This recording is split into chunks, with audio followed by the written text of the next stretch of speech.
Alors là on va dans un petit rucher, il n'y a qu'une dizaine de ruches. Mais elles ont bien marché quand même. Elles ont bien travaillé.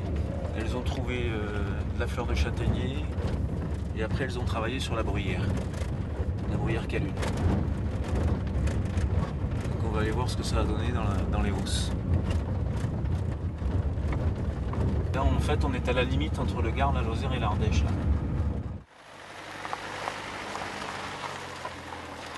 On fait une première récolte qui est la récolte la plus importante de mi-juillet jusqu'à début août.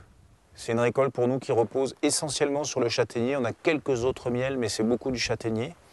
Et quand on récolte à ce moment-là, on enlève le ou les casiers qui sont pleins, les hausses qui sont pleines, et à la place, pour la récolte suivante, on place une autre hausse vide. Maintenant donc, quand vous avez pu voir que les fleurs autour commencent à faner, il n'y a plus grand-chose, eh bien on va relever ces casiers et on ne va plus en mettre. C'est fini, on va les ramener dans leur format le plus bas. Et tout ce qu'elles ont, eh bien, il faudra qu'on espère qu'elles auront assez pour passer l'hiver.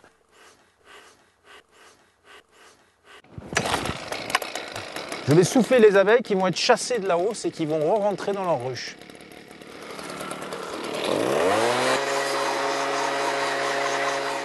Ça paraît barbare, mais en fait, on ne tue pas d'abeilles. C'est rapide. Et contrairement à ce qu'on pourrait imaginer, elles ne sont pas agressives. Voilà, ça c'est des cadres de provision. Là-dedans, il y a 1 kg et 2 kg de miel, 3 kg même. Ça, c'est du miel qu'elle commence à mettre de côté pour avoir de quoi tenir l'hiver.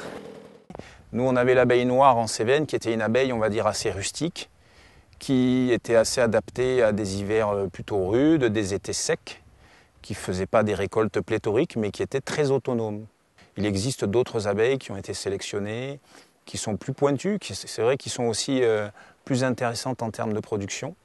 Mais nous, on a fait le choix plutôt d'avoir une certaine autonomie et de travailler avec l'abeille qu'il y a chez nous. Donc on mène 1000 ruches, un millier de ruches à peu près, dans un rayon de 20 à 30 km. Et on vit de ce métier qui nous occupe de manière intense 8 mois par an. On va dire du mois de mars jusqu'au mois de novembre. Et en hiver, on prépare la saison suivante, on vend notre miel, on a un peu plus de temps aussi. C'est des souvenirs d'enfance pour pas mal de gens, ces brèches. C'était une manière de consommer le miel traditionnel, on va dire. Voilà. Avec une stagiaire de master cette année, Floriane Leborn, on a travaillé sur l'abeille dans les Cévennes. Donc on a fait des prélèvements d'abeilles chez plein d'apiculteurs, des apiculteurs professionnels, des apiculteurs amateurs et aussi dans des ruchetterons pour voir si on avait encore beaucoup d'abeilles noires sur le territoire et ensuite essayer de voir quelles mesures de conservation on pouvait mettre en place. Et on a juste les premiers résultats, donc bien sûr les analyses vont être à pousser, mais on aurait sur le territoire à peu près 75% d'abeilles noires, tout type d'apiculteurs et de types de ruches confondus. On arrive à peu près à 300 apiculteurs sur le territoire du parc, tout confondu, donc à peu près la moitié d'apiculteurs qui vont être professionnels, et puis l'autre moitié des apiculteurs amateurs qui vont vraiment avoir une petite dizaine de ruches, et puis beaucoup de pluriactifs, un bon quart de pluriactifs, donc d'apiculteurs qui vont avoir une autre activité économique, mais qui vont quand même avoir une cinquantaine, soixantaine de ruches, et ça va être une activité importante pour eux. Donc ça, c'est des apiculteurs qui fonctionnent en ruche à cadre, en ruche moderne. Parmi ce panel d'apiculteurs, il y a aussi certains qui essayent de maintenir le patrimoine apicole, donc qui ont des ruchetterons à côté de chez eux, qui entretiennent ces ruches, qui récoltent encore le miel. Mais là, c'est une part très faible des apiculteurs du territoire. Elles sont bien actives. Alors, il y a de multiples orifices, les abeilles ont le choix parce qu'il y a les trous d'entrée qui ont été pratiqués. Et puis aussi les fentes du bois. Enfin, c'est un système qui n'est pas aussi strict que la ruche moderne, mais qui a son intérêt. Pratiquement dans chaque hameau, il y avait plusieurs ruchetterons, plus ou moins importants. Hein. Celui-ci, il est typique de la limite supérieure du châtaignier. C'est vrai que la ruchetron, comme l'abeille, n'existe pas seule. Ce qui est intéressant, c'est tout cet appareil architectural, une architecture conçue pendant des siècles et des siècles autour de la biologie de l'abeille. C'est ce qui est très intéressant aujourd'hui, de se pencher sur cette architecture, ce cadre de vie que l'homme a donné aux abeilles au cours des siècles. On les voit pas en bas. On dirait des gros champignons.